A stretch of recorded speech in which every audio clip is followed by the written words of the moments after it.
तुळजाभवानी मंदिराला शिवकालीन रूप देण्यासाठी संवर्धनाचं काम सुरू आहे आणि हे संवर्धनाचं काम सुरू असतानाच तुळजाभवानी मंदिरातल्या गोमुख तीर्थातला हा नैसर्गिक प्रवाह सुरू झालाय।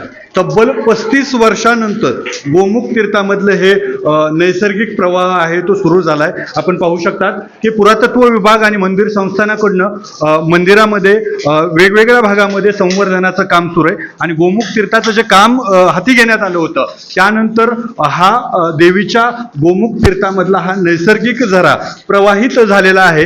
या गोमुख तीर्थाची रचना बघितली तर इकडून भाविक येण्याचा हा जो मार्ग आपण तो पाहतात। या ठिकाणी भाविक गोमुख तीर्थामध्ये येतात, या ठिकाणी आपले हातपाय धुतात आणि त्यानंतर ते देवीच्या दर्शनासाठी पुढे मार्गस्थ होत असतात।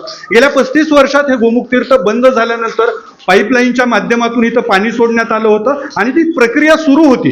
मात्र आता या संवर्धनाचं काम हाती घेण्यात आल्यानंतर हा खळखळणारा निखळ असा जिवंत झरा इथं अवतरलाय। जणू काही काशी गंगा इथं तुळजाभवानीच्या मंदिरात अवतरल्याची एक आख्यायिका बोलली जाते। साधारणतः बालाघाटच्या डोंगर रांगातलं जे पाणी आहे ते थेट मंदिरात येतं आणि या पाण्यावर राज्यभरातून येणारे भाविक आहेत ते हातपाय धुवून परत देवीच्या दर्शनासाठी जात असतात। हे जिवंत झरा अवतरल्यानं भाविकांमध्ये सुद्धा एक समाधानाचं वातावरण पाहायला मिळतं।